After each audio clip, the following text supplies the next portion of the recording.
नमस्कार विद्यार्थी मित्रांनो, आज आपण बघणार आहोत उपघटक 17 दशांश अपूर्णांक स्वाध्याय 17.1 प्रश्न पहिला 10.9/10 हा अपूर्णांक दशांश रूपात कसा लिहितात। मित्रांनो, आपल्याला दिलेला आहे पूर्णांक युक्त अपूर्णांक आणि या अपूर्णांकाचं आपल्याला दशांश रूपात कसा लिहितात ते या ठिकाणी शोधायचं आहे।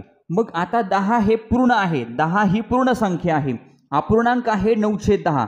मग आता 9/10 चं आपण दशांश रूपात कसं रूपांतर करणार, तर या ठिकाणी 0.9।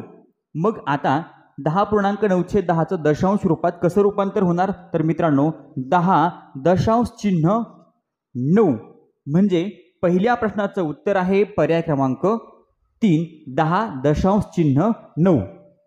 प्रश्न नंबर 2 0.92 या अपूर्णांकाचे वाचन कसे करतात। मित्रांनो 0.92 आपण असं पण म्हणतो। आता हा जो पॉइंट आहे त्यालाच आपण दशांश चिन्ह असं म्हणतो, हे आहे दशांश चिन्ह।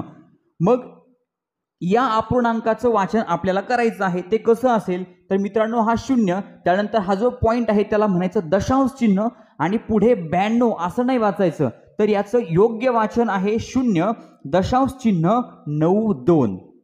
बघा 9 आणि 2 असं वाचन करायचं, म्हणजे दुसऱ्या प्रश्नाचं उत्तर आहे पर्याय क्रमांक 2 0.92। प्रश्न नंबर 3 0.561 हा दशांश अपूर्णांक कोणत्या दोन अपूर्णांकांच्या मध्ये आहे। मित्रांनो 0.561 हा दशांश अपूर्णांक कोणत्या दोन अपूर्णांकांच्या मध्ये आहे, तर मित्रांनो आपल्याला जे पर्याय दिले त्या पर्यायानुसार 0.5 आहे पुढे 5च आहे मित्रांनो 0.5। मग आता या ठिकाणी दशांश चिन्हानंतर 3 अंक आहे, मग इथे 3 अंक मी कंप्लीट करतो, म्हणजे मला 2 0 लिहावे लागतील, म्हणजे या ठिकाणी 500 झाले। त्यानंतर ते 0.56 या ठिकाणी 3 अंक करतो, म्हणजे दशांश चिन्हानंतर उजवीकडे 3 अंक असायला पाहिजे, म्हणजे या ठिकाणी 0.चिन्ह बघा मी या ठिकाणी 3 अंक कंप्लीट करून घेतो।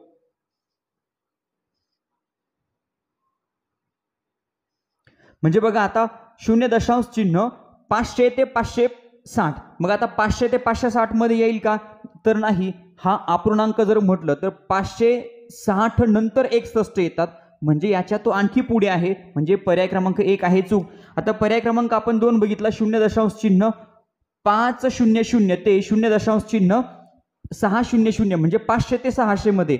मग आता 500 ते 600 मध्ये 561 येणार, कारण की 500च्या पुढे 561 आहे आणि 600च्या आतमध्ये आहे, म्हणजे पर्याय क्रमांक 2 बरोबर आहे मित्रांनो। त्यानंतर 0.562 आता 562 जर म्हटलं तर या ठिकाणी 61च्या नंतर 62 येतात, म्हणजे पर्याय क्रमांक 3 सुद्धा मित्रांनो चुकीचा आहे, 562 ते 570 मध्ये येणार नाही। मग आता पर्याय क्रमांक 4 आहे 0.560 म्हणजे 560 म्हणजे 560 नंतर 561 येतात, ते 0.570 म्हणजे 570 मित्रांनो पर्याय क्रमांक 4 सुद्धा बरोबर आहे। 560 नंतर आणि 570च्या अगोदर 0.56 हा अपूर्णांक येतो, म्हणजे मित्रांनो या तिसऱ्या प्रश्नाला 2 उत्तर आहे, पर्याय क्रमांक 2 आणि 4। मग आता 2 आणि 4 असे दोनही पर्याय या प्रश्नासाठी बरोबर आहेत, म्हणजे तिसऱ्या प्रश्नाचं उत्तर आहे पर्याय क्रमांक 2 आणि पर्याय क्रमांक 4। प्रश्न नंबर 4 10.345 या संख्येमधील 4 ची स्थानिक किंमत किती। मित्रांनो आपल्याला संख्या दिलेली आहे 10.3, 4 आणि 5 या संख्येमध्ये 4 ची स्थानिक किंमत विचारले। बघा आता या ठिकाणी कोणता अंक कोणत्या स्थानी आहे ते अगोदर सांगतो। बघा एकक स्थानी आहे 0, दशक स्थानी आहे 1। बघा त्यानंतर या दशांश चिन्हाच्या उजवीकडे दशांश स्थानी आहे 3, त्यानंतर शतांश स्थानी आहे 4 आणि सहस्रांश स्थानी आहे 5। मग आता दशांश आणि शतांश म्हणजे शतांश स्थानी जर 4 असेल तर मित्रांनो शतांश म्हणजे या ठिकाणी छेद किती येणार, छेद येणार 100। मग आता शतांश स्थानी म्हणजे या ठिकाणी 0 आणि त्यानंतर मित्रांनो 0.04, कारण की 100 मध्ये 3 अंक आहे, म्हणजे अंश स्थानी सुद्धा 3 अंक यायला पाहिजे। 100 मध्ये 2 शून्य आहे, म्हणजे 2 अंकानंतर दशांश चिन्ह, म्हणजे या ठिकाणी 0.04 ही आहे 4 या अंकाची स्थानिक किंमत, म्हणजे चौथ्या प्रश्नाचं उत्तर आहे पर्याय क्रमांक 4। नंबर 5, पावणे 5 हा अपूर्णांक दशांश रूपात कसा लिहितात? मित्रांनो, दशांश रूप म्हणजे दशांश चिन्ह आलं पाहिजे. आता पावणे 5 म्हणजे 5ला पावभाग कमी म्हणजे 4 पूर्ण आणि पाऊण भाग. म्हणजे मित्रांनो 4 दशांश चिन्ह 7 5 याला आपण पावणे 5 असं म्हणणार आणि हा आपण दशांश रूपात लिहिलेला आहे. दशांश रूपात म्हणजे दशांश चिन्ह यायला पाहिजे. म्हणजे 5व्या प्रश्नाचं उत्तर आहे पर्याय क्रमांक 1, 4 दशांश चिन्ह 7 5. नंबर 6, पुढीलपैकी सर्वात मोठा अपूर्णांक कोणता? मित्रांनो, आपल्याला 1 2 3 आणि 4 अपूर्णांक दिलेले आहेत. यातला सर्वात मोठा अपूर्णांक आपल्याला शोधायचा आहे. मग आता या अपूर्णांकांचं आपण दशांश रूपात रूपांतर करूया. मग आता 8/10 म्हणजे दशांश या ठिकाणी रूपात याचं कसं रूपांतर होणार तर 0.8. त्यानंतर या ठिकाणी काय होणार 0.08. पुढच्या अपूर्णांकाचं 8/1000 म्हणजे काय होणार 0.008. त्यानंतर पुन्हा बघा 0.000 आणि 8. मित्रांनो, एक गोष्ट लक्षात आलेली असेल, या ठिकाणी 10 छेदस्थानी 10 आहे, 1 0 आहे म्हणजे एका अंकानंतर दशांश चिन्ह लिहिलं.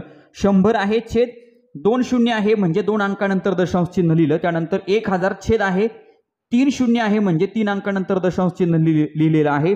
त्यानंतर 10,000 आहे बघा 8/10,000 म्हणजे या ठिकाणी 4 0 आहे म्हणजे 1 2 3 आणि 4 अंकानंतर दशांश चिन्ह लिहिलं. आपण या अपूर्णांकाचं दशांश अपूर्णांकात रूपांतर केलं म्हणजे या ठिकाणी दशांश चिन्ह लिहिलं.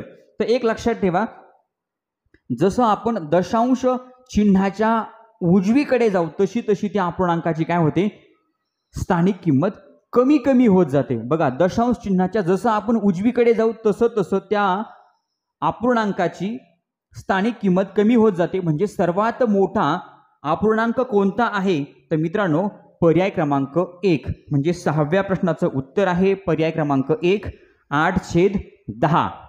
प्रश्न नंबर 7, पुढीलपैकी कोणत्या अपूर्णांकांमध्ये 7ची स्थानिक किंमत 7% आहे? बघा, या ठिकाणी आपल्याला 1 2 3 आणि 4 पर्यायांमध्ये 4 अपूर्णांक दिलेले आहे, ज्यामध्ये आपल्याला 7ची स्थानिक किंमत 7% आहे असा अपूर्णांक ओळखायचा आहे. मित्रांनो, हे दशांश अपूर्णांक आहे. या अपूर्णांकामध्ये आपण दशांश चिन्हाचा वापर केलेला आहे. आता पहिल्या अपूर्णांकामध्ये जर आपण बघितलं तर एकक स्थानी आहे 7. बघा, दशांश चिन्हाच्या डावीकडे पहिला असतो एकक स्थान, दशांश चिन्हाच्या डावीकडे, त्यानंतर एकक, नंतर आहे दशक स्थान. बघा, दशांश चिन्हाच्या उजवीकडे पहिलं आहे दशांश स्थान, त्यानंतर आहे शतांश स्थान. मग आपल्याला विचारले 7 हा शतांश स्थानी कुठे आहे? म्हणजे या ठिकाणी 7 असायला पाहिजे. शतांश स्थान, दशांश आणि शतांश पर्याय क्रमांक 1 मध्ये नाहीये, पर्याय क्रमांक 2 मध्ये नाहीये. पर्याय क्रमांक 3 मध्ये शतांश स्थानी बघा या ठिकाणी 7 आहे आणि पर्याय क्रमांक 4 मध्ये सुद्धा दशांश चिन्हाच्या पुढे बघा उजवीकडे दशांश आणि शतांश स्थानी 7 आहे. म्हणजे पर्याय क्रमांक 3 आणि 4 मध्ये 7 हा दशांश स्थानी आहे. 3 आणि 4 म्हणजे 7व्या प्रश्नाचं उत्तर आहे पर्याय क्रमांक 3, 3 व 4. प्रश्न नंबर 8, 434/100 हा अपूर्णांक दशांश चिन्हाचा उपयोग करून कसा लिहाल? मित्रांनो, 434/100 अंशस्थानी आहे 434, छेदस्थानी आहे 100. मग आता छेद जर 10 100 1000 10,000 असा जर असेल, या पटीत जर असेल तर त्याला आपण दशांश अपूर्णांक असं म्हणतो.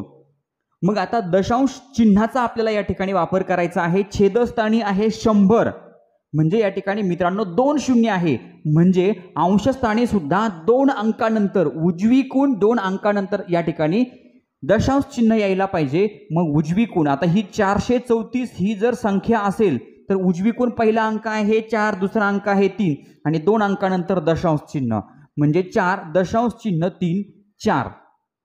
म्हणजे 8व्या प्रश्नाचं उत्तर आहे पर्याय क्रमांक 1, 4 दशांश चिन्ह 3 4. प्रश्न नंबर 9, 318.43 या संख्येतील शतक स्थानचा अंक व शतांश स्थानचा अंक यांच्या स्थानिक किमतीत कितीचा फरक आहे? मित्रांनो, शतक स्थानी आहे 3 आणि त्यानंतर आहे शतांश, दशांश आणि शतांश स्थानी आहे 3 यांच्या स्थानिक किमतीतला फरक. आता 3 ची स्थानिक किंमत आहे मित्रांनो 300. बघा, 3 आहे शतक स्थानी, एकक दशक शतक म्हणजे 3 ची स्थानिक किंमत झाली 300. आता दशांश आणि शतांश बघा, शतांश जर म्हटलं तर छेद येणार 100 आणि अंशस्थानी 3 जर म्हटलं तर या ठिकाणी 3 ची स्थानिक किंमत किती झाली तर 0.0 आणि 3. मग आता 0.003 म्हणजे 0.03. बघा मित्रांनो, यांची करायची आपल्याला वजाबाकी. 3 ची स्थानिक किंमत 300 आणि शतांश स्थानी असणारा 3 याची स्थानिक किंमत आहे 0.003. यामधला फरक म्हणजे आपण करणार वजाबाकी. 10, 9, 9, 9 आणि 2. 10तनं 3 गेले, खाली राहिले 7. 89, दशांश चिन्ह, त्यानंतर 9, 9 आणि 202. 299.97 म्हणजे 9व्या प्रश्नाचं उत्तर आहे पर्याय क्रमांक 4. 299.97. प्रश्न नंबर 10. 0.009 हा अपूर्णांक व्यवहारी अपूर्णांक रूपात कसा लिहितात? मित्रांनो, 0.009 म्हणजे हा आहे दशांश अपूर्णांक. दशांश चिन्हाचा वापर केला म्हणजे दशांश अपूर्णांक आहे. या दशांश अपूर्णांकाचा आपल्याला व्यवहारी अपूर्णांकात रूपांतर करायचे. मित्रांनो, 3 या ठिकाणी आपल्याला काय दिलेले आहेत? 3 अंक आहेत, म्हणजे थोडक्यात 0, 0 आणि 9. म्हणजे या ठिकाणी छेद किती असायला पाहिजे मित्रांनो? छेद 100 असायला पाहिजे. आणि त्याही सगळ्यात महत्त्वाचं 2 अंकानंतर दशांश चिन्ह आहे. मग 2 शून्य कुठे असतात तर 100 असतात. म्हणजे या ठिकाणी बघा 0.09. मित्रांनो, याचा आपल्याला व्यवहारी अपूर्णांकात रूपांतर करायचं आहे. म्हणजे फक्त या ठिकाणी 0 आणि हे दशांश चिन्ह आपण या ठिकाणी काढून टाकणार. 9/100 दशांश अपूर्णांकाचं मित्रांनो व्यवहारी अपूर्णांकात रूपांतर झालं 9/100. म्हणजे 10व्या प्रश्नाचं उत्तर आहे पर्याय क्रमांक 2. 9/100. प्रश्न नंबर 11. 27.37 या संख्येतील अधोरेखित अंकाच्या स्थानिक किमतीतील फरक किती? मित्रांनो, अधोरेखित अंक आहे 7 आणि 7. संख्या दिलेली आहे किंवा आपल्याला अपूर्णांक दिलेला आहे, दशांश अपूर्णांक दिलेला आहे 27.37. बघा, एकक स्थानी आहे 7 आणि 7 या ठिकाणी जो दिलेला आहे दशांश चिन्हाच्या उजवीकडचा तो आहे दशांश आणि शतांश स्थानी. मग एकक स्थानी असणारा 7 त्याची स्थानिक किंमत आहे 7. त्यानंतर दशांश आणि शतांश स्थानी असणारा जो 7 आहे ज्याची स्थानिक किंमत आहे 0.07. बघा, 0.0 कारण की दशांश आणि शतांश स्थानी आहे. म्हणजे 7/, जर आपण या ठिकाणी 100 म्हटलं तर स्थानिक किंमत किती येणार? बघा, 0.07. आणि यांची करायची आहे आपल्याला वजाबाकी. आता या ठिकाणी 10, 9 आणि 6. 10तनं 7 गेले, खाली राहिले 3. 89, 9 दशांश चिन्ह 606. 6 दशांश चिन्ह. बघा, बऱ्याच वेळेला आपल्याला पॉईंटची सवय असते. 6 पॉईंट आपण 93 म्हणतो, पण त्याचं योग्य वाचन आहे 6 दशांश चिन्ह 93. म्हणजे 11व्या प्रश्नाचं उत्तर आहे पर्याय क्रमांक 3. 6 दशांश चिन्ह 93. प्रश्न नंबर 12. 5.435 5.084 5.123 5.064 या संख्या चढत्या क्रमाने मांडल्यास पहिली व शेवटची संख्या यामधील फरक किती? मित्रांनो, आपल्याला 4 दशांश अपूर्णांक दिलेले आहेत किंवा या 4 संख्या दिलेल्या आहेत. यांचा आपल्याला चढता क्रम लावायचा आहे. त्यानंतर पहिल्या आणि शेवटच्या संख्येमधील फरक शोधायचा आहे. चढता क्रम जर म्हटलं तर लहान संख्येकडून मोठ्या संख्येकडे आपण संख्या लिहित जाणार. तर सर्वात लहान संख्या कोणती आहे तर 5.064. त्यानंतर आहे 5.084. त्यानंतर आहे 5.1, 2 आणि 3. आणि सर्वात मोठी जर म्हटलं तर 5.4, 3, 5. मित्रांनो, आपल्याला पहिली आणि शेवटची संख्या यातला फरक, पहिली आणि शेवटची म्हणजे मोठ्या संख्येतून लहान संख्या आपण वजा करणार. 5.435 वजा 5.064. बघा, आता 5तनं 4 गेले, 1 3तनं 6 जाणार नाही. 4कडनं हातचा घेतला, 4च्या ठिकाणी झाले 3, 3च्या ठिकाणी झाले 13, 13तनं 6 गेले, खाली राहिले 7, 3 दशांश चिन्ह 5तनं 5 गेले 0, 0.3, 7, 1. म्हणजे 12व्या प्रश्नाचं उत्तर आहे पर्याय क्रमांक 1. 0.3, 7, 1. नंबर 13. 96.76 या संख्येतील 6 या अंकाच्या स्थानिक किमतीचा गुणाकार किती? मित्रांनो 6 या अंकाच्या स्थानी किमतीचा गुणाकार एकक स्थानी आहे 6 आणि त्यानंतर शतांश स्थानी सुद्धा 6 आहे. एकक स्थानी आहे 6, याची स्थानिक किंमत आहे 6 आणि त्यानंतर शतांश स्थानी असणारा जो 6 आहे ज्याची स्थानिक किंमत आहे 0.06. या दोन संख्यांचा आपल्याला करायचा आहे गुणाकार. म्हणजे आपण गुणाकार कसा करणार तर 0.06 गुणिले 6. बघा आता जे उत्तर येईल त्याच्या 2 अंकानंतर आपण दशांश चिन्ह देणार. 6 6 36 हातचे आले 3 6 0 0 3 3 त्यानंतर लगेच दशांश चिन्ह आपण देऊ शकतो 6 0 0. मित्रांनो उत्तर आलं 0.36. म्हणजे 13व्या प्रश्नाचं उत्तर आहे पर्याय क्रमांक 1. गुणाकार आला 0.36. नंबर 14 0.5 5.0 0.05 व 0.005 यापैकी सर्वात लहान संख्येला 4 ने गुणल्यास उत्तर किती येईल. मित्रांनो सर्वात लहान संख्या जर म्हटलं तर या ठिकाणी 0.0 आणि 5. बघा 0.005 या संख्येला आपल्याला 4 ने गुणायचं आहे. तर मित्रांनो 4 5 20 हातचे आले 2 4 0 0 2 2 4 0 0 त्यानंतर येणार दशांश चिन्ह त्यानंतर 4 0 0 म्हणजे 0.020 म्हणजे 14व्या प्रश्नाचं उत्तर आहे मित्रांनो पर्याय क्रमांक 4. आता पर्याय क्रमांक 4 कसं आहे 0.0 आणि या ठिकाणी 2च दिलाय. पण मित्रांनो आपण पुढे आणखीन 0 लिहू शकतो आणखीन पुढे 0 लिहू शकतो. म्हणजे 14व्या प्रश्नाचं उत्तर आहे पर्याय क्रमांक 4. प्रश्न नंबर 15 पुढीलपैकी सर्वात मोठी संख्या कोणती. मित्रांनो स्वाध्याय 17.1 मधील हा शेवटचा प्रश्न आहे. या शेवटच्या प्रश्नाचं उत्तर तुम्ही मला कमेंट बॉक्समध्ये सांगणार आहात. या ठिकाणी हा स्वाध्याय संपलेला आहे. पुढचा स्वाध्याय आपण पुढच्या व्हिडिओच्या माध्यमातून बघणार आहोत.